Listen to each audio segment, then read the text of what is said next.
Well, welcome to the next episode of the Christ-centered cosmic civilization. And we are still deep down in the innards of scientific methodology.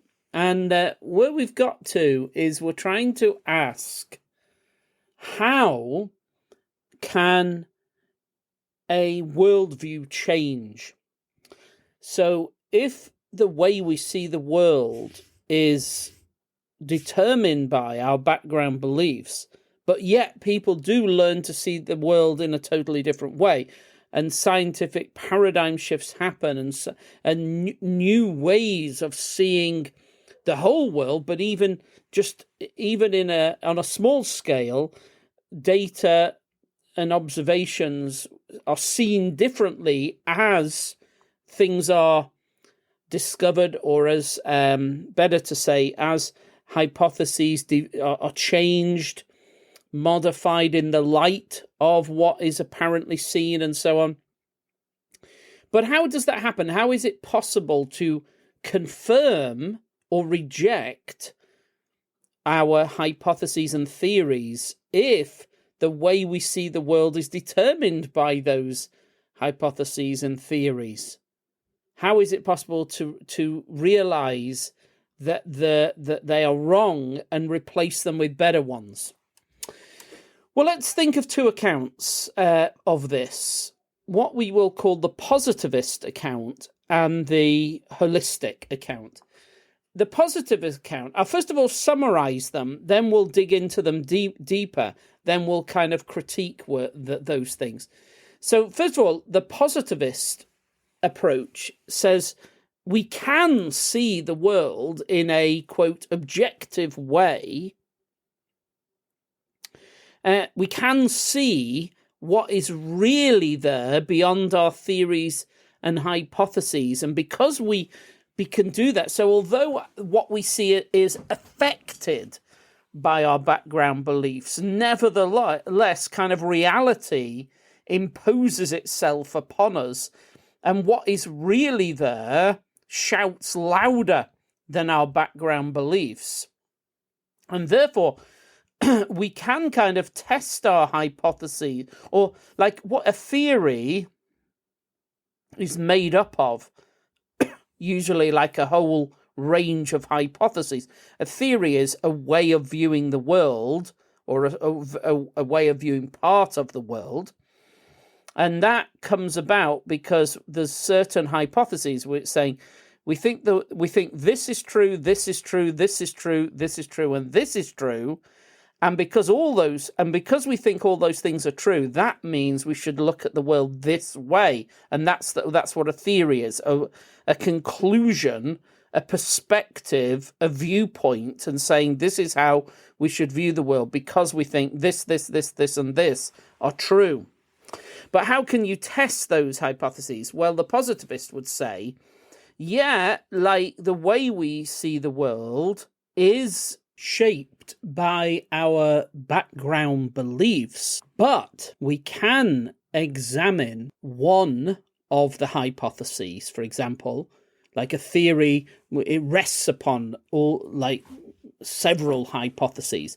But we can look at one of those hypotheses, says the positivist, and examine whether the evidence supports that one. So it's saying, is there direct, obvious proof from evidence and observation that will validate this one hypothesis? And then we could do the same with another hypothesis, another one, and another one, until the whole theory is proved right or wrong. The other view, what we'll call the holistic view, says, no, we cannot see the world in an objective way, like an impersonal way. We cannot see what's, like, quote, really there. We always see through the lenses of our theories. That's all. We can only ever see through the lenses of our theories. So we see through our theories and hypotheses. And that means that everything we say, everything we think we're seeing about the world and everything is all actually our theories. all our hypotheses. And that, therefore, if two people have really different theories about the world, what they see and how they understand the world is so different from each other that they actually cannot understand one another, and they experience the world in such a different way that literally there isn't even a way of having a proper conversation anymore. So, let's take these two. Like, the positive would say, if we meet aliens, Klingons or Centauri or people from other galaxies, actually, if they're using the scientific method and we're using the scientific method, we ought to actually be able to communicate quite comfortably, because reality, we'll all be basically seeing the same things and arriving at the same conclusions. But under the holistic approach, it would be, no, the aliens from other galaxies may perceive the universe fantastically differently, and there may be absolutely no basis for communication whatsoever, because they will see it all through their own theories, and we'll see it through ours, and we can't go, well, hang on, let's get the correct one. There is no way to get a correct one, because we're all seeing it through our theories. And just as a little footnote to this, we might say, but the right theory will be successful, whereas the wrong theories will be unsuccessful. No, that doesn't work, because the way we see the world can be very successful, but let me give an example. The ancient Egyptians seem to have viewed the world in a fantastically different way than really anyone in the modern world would do. I don't want to say anything too much about that now, because that will distract us. But let's take it that whatever the Egyptians were up to, they thought of the world in an amazingly different way, and saw the world and interpreted the world in an amazingly different way than, say, a post-Enlightenment European. But the Egyptians were incredibly successful at engineering and agriculture and, architecture, so on. So they would say, we know our theories of the universe are correct, because look how fantastically successful our engineering is, our agriculture is, our architecture is. And we would say, no, you're successful in spite of your theories. But then we go, but we, on the other hand, know that our theories are right, because look, we have mobile phones, we have computers, we have cars, we have planes.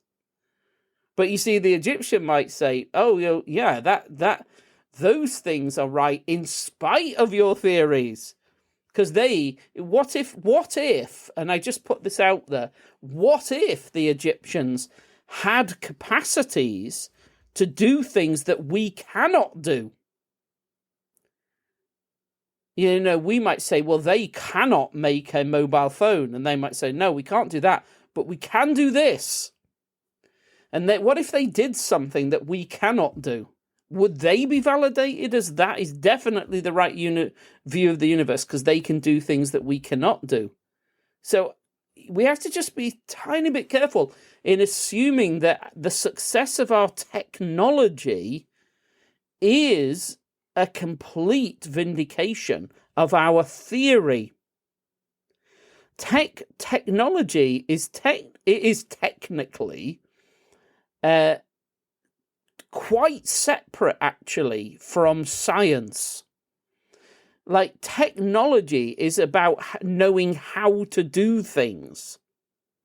Science is a knowing things. It's an attempt to know. It's an attempt to see things better, understand them better. So you could have someone who's brilliant scientist, but terribly bad at technical ability. And on the other hand, you can have people who are very, very good at doing things and producing results, but they may have very little understanding of how they're doing it. So that differentiation between technos and scientia is quite important. So I say all that just simply to say there isn't a way of sort of cutting through all this by saying, but look, we have X-ray machines, or we have tube trains, or we have...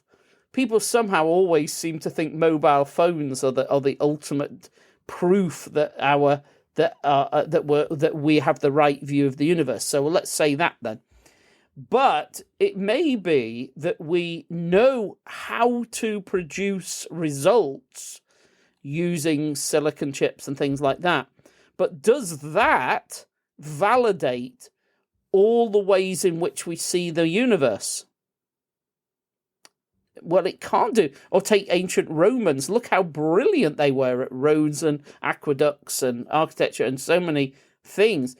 What does that validate all the theories of the universe? So we just need to be cautious there. Because again, people in the 18th century, and there was some guy, wasn't there, in the early 19th century who said, everything that can be invented, has it been invented? Because he was so amazed at the progress of scientific knowledge and inventions that he kind of believed, we're done now, we've finished it, there's nothing more to discover, there's nothing more to invent. And we look back on that 200 years later and we sort of laugh, because we're like, you had no idea how little you knew and how much more there was to invent. And then the temptation is to go, mind you, we, on the other hand, we are quite close to the finish line. We are right to conclude that we have invented so much and know so much that we know that we're almost 100% right about everything. And again, could we imagine, I just asked this, could we imagine that there might be somebody in 200 years, 300 years, 1,000 years or whatever, who might laugh at us at the absurdity of our smallness of vision?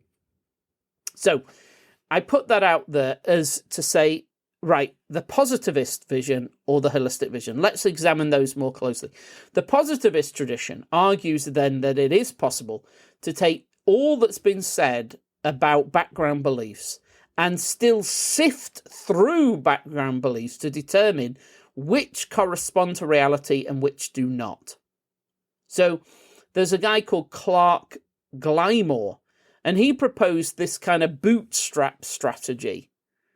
And that's the idea. So he said, let me quote him. It's not a simple quotation that I'm going to give, but see if you can handle it. He says, a hypothesis H is confirmed by using other hypotheses from the theory T of which H is a part. So he's just saying there's a theory labeled T, and that's made up of a series of hypotheses. And we want to test the truth of, or we can confirm one of those hypotheses, H, he says it is possible to confirm H by using other hypotheses that are part of the theory to deduce instances of H from data obtained by established observational and experimental procedures. Now note that. So he's like saying that there are things that are established observational and experimental procedures. So with the certain things we've worked out are true, correct, and the right way of observing. So there are things that are established, and on the basis of them, we can test a hypothesis. Let me carry on with the quotation. A hypothesis H is said to be directly confirmed by evidence, E, relative to T, if instances of H are deduced from E and a set of auxiliary hypotheses of T. So then this is the idea. There's a theory and there's a bunch of hypotheses that support that theory. Here is some evidence, and if an evidence that can be used to examine one of the hypotheses. Now, if that evidence is consistent with the theory and all the other hypotheses that support it, but that evidence is specifically relevant to just one of the hypotheses, that will confirm the hypothesis that we're trying to test. A hypothesis H is said to be directly confirmed, and notice directly confirmed by evidence E relative to T, if instances of H are deduced from E and a set of auxiliary hypotheses of T. An auxiliary hypothesis of T, essential to the direct confirmation of H by E, is indirectly confirmed relative to T. Okay, look, in other words, we may have a sophisticated theory composed of a variety of interconnected hypotheses. If the hypotheses are mutually supporting and one of the hypotheses is directly confirmed by a piece of evidence, and notice he believes it is possible to directly confirm a piece of evidence, and that's the thing that we're like, is it though? Can you, what do you mean by directly confirmed? Like there's something that confirms the hypothesis in such a way that it requires no interpretation, no theorizing, no perspective. Is that possible? So he would say that, but if one of the hypotheses is directly confirmed by evidence, then we have indirect confirmation of the auxiliary hypotheses. Thus, the network of background beliefs relevant to the hypothesis confirmed by the evidence is indirectly confirmed. So let's just summarize that. We might say, here's a hypothesis, and if evidence directly supports that one, and then that begins to confirm the other hypotheses that support the theory, and then we could get direct evidence for another one of the hypotheses, and then for another one of the hypotheses. And then what we're doing is confirming each of the kind of legs on which the whole theory sits. But again, it's that word directly. We've seen background belief is always present. Can we have direct confirmation? Well, what's good about this theory is it describes well the preference for a range of evidence that is common in scientific practice. So it's good to say, it's not enough to just say, this confirms the whole of this theory. Rather, it's saying, no, this piece of evidence confirms this bit of a theory. And we need lots of examples of evidence to confirm each of the little bits of a theory. So you can't just say this one bit of evidence confirms this huge theory. You have to have lots and lots and lots of different kinds of evidence, and that builds up confidence in a theory. That's good. That's good practice. But it doesn't remove the problem of contextual values, because, theories are not built up with directly confirmed hypotheses. Theories are created over time with a range of auxiliary hypotheses that are doing their best to account for the information, the observations, the data. It's a way of trying to account for it all, but the theory is I suppose Paul Feyerabend would say it's a creative process. So we can't rule out the influence of values or subjective preferences. We can't do that. There isn't a way of getting to a kind of direct confirmation of a hypothesis. The auxiliary hypotheses may or may not be free of the contextual values that Glymer wants. But it'd be impossible to discover whether something is free or not of background beliefs. How do we do that? We can only assess the truth of a hypothesis by consulting relevant evidence, but we've seen that we don't have access to evidence that is not part of a system of background beliefs. So let me quote here: to maintain that there is a distinction between what is taken to be evidence and what is really evidence is to suppose that there is some non-empirical way to discover the truth or falsity of background assumptions.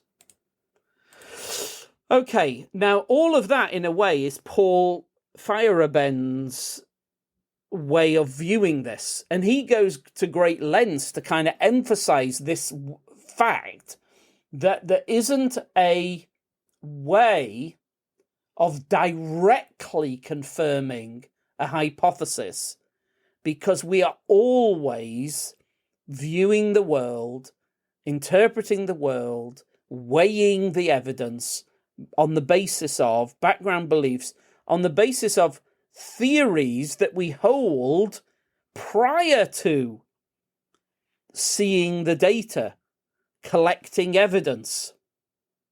So let's have a quote from him, Paul Feyerabend.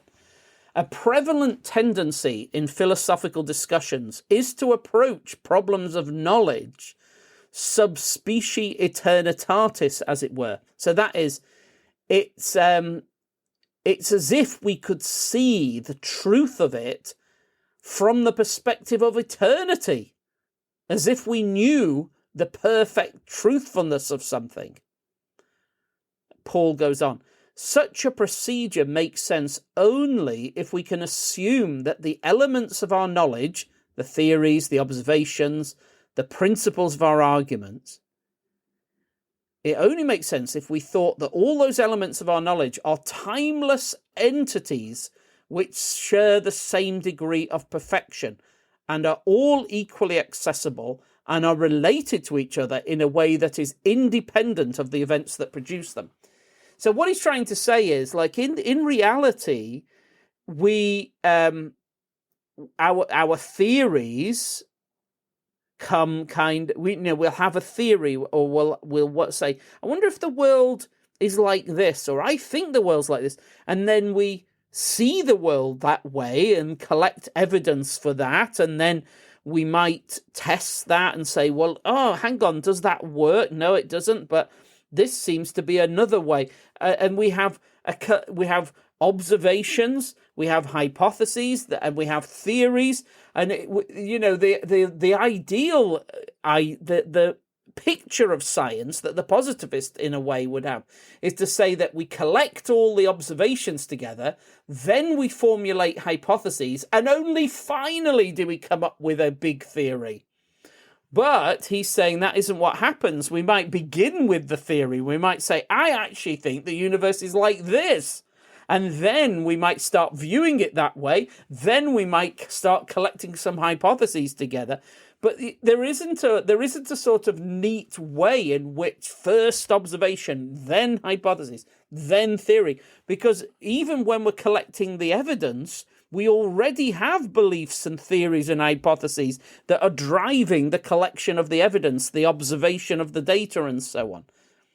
See, there isn't a way that we don't have a timeless, eternal set of data that just exists perfectly for us to, or a timeless, eternal set of hypotheses or theories or anything. All of it, the observations, the hypotheses, the theories, all of it is constructed in messy, complicated ways and they may come in all sorts of different orders. Like theories might come first, hypotheses might come first, some observations, and they're all mixed up in when and how they happen. Okay, Now, let's just finish. Let's just have another little think about that holistic tradition. That's the alternative, because here, do you remember, the idea is that it's the background beliefs that are the most important thing, and they're driving it all. And that if you want to change the way, like if a person changes their background belief, then what they thought of as evidence changes also. So they might have used to say, I think this is evidence for that. But then if you view the world really differently, you might no longer say that observation is evidence for that. You might say, oh, now that I see the world differently, that thing that I saw, my observation, my data, I don't think that's evidence for this hypothesis anymore. Now I think it's evidence for something completely different. See? The holistic tradition then is trying to say that the background beliefs are actually the most important thing in the way we observe and theorize. So here's a quotation. If some state of affairs is evidence for a hypothesis only in light of background beliefs or assumptions, then changes in background beliefs will result in changes in evidential status. Thus, it is not necessary to suppose that we must account for all cases of apparently conflicting theories supported by what seems to be the same body of evidence by saying that terms in the two theories have different meanings. Rather, we can say that the relevant background beliefs have changed. So the point here is that people with totally different background beliefs can look at the same kind of data, the same observations, and see them as evidence for very different hypotheses and theories. And we don't need to say, for example, that one of those set of people are viewing it wrongly and one is viewing it correctly. We don't necessarily do that. We can say this, given these background beliefs, that is how that person is going to see that evidence and draw these conclusions. But given different background beliefs, this other person is going to see that evidence in a totally different way. Now, Thomas Kuhn and Paul Feyerabend both use this to argue for what is called incommensurability. Incommensurability is the idea that people who have incredibly different background beliefs, or very different background beliefs, can't even understand each other. And when they try to have a discussion to find out, to argue about or discuss which is the right view of the world, if their background beliefs are really distant from each other, they can't even have a discussion, because everything they say belongs to a totally different kind of sphere of meaning. So each of them will be saying, but can't you see this? And the other person says, I can't see that. I can see this. Or that means this. And the other person's like, I don't understand what you're talking about. That means this. And you can actually have a situation that what they call an incommensurable dialogue, where the different people literally just cannot understand one another anymore. So let me give this quotation. There exist pairs of theories such that using terms in accordance with the rules of one theory make it impossible to construct and even to think of the concepts that arise when terms are used in accordance with the rules of the other theory. Now then, what does that mean then? So what we've done in this time together is we've just dug down into the positivist approach and the holistic approach and just tried to appreciate the difficulty that the positivist is trying to say reality imposes and shouts louder than background beliefs, whereas the holistic person is saying, no, the background beliefs are always going to shout loudest, and you can't hear reality. You only ever really hear reality as it is filtered through our background beliefs.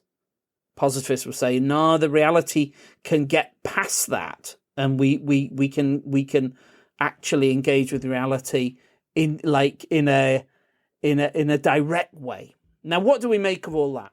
And the reason we're exploring all this is, again, remember, we are, because our game is our goal is to push into this truly cosmic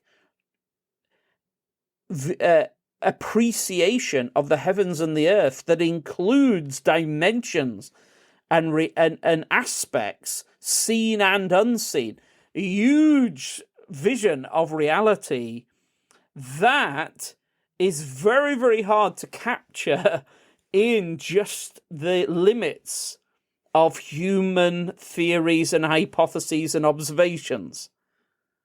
And so we're just trying to acclimatize ourselves to the one. We want to recognize the strength of this Christian thing called the scientific method, but we're also trying to say, but the scale and grandeur, heights and depths of the Christ-centered cosmic civilization is such that we should not settle for a particular theory of the universe that falls short of that huge cosmic, multidimensional, seen and unseen, heaven and earth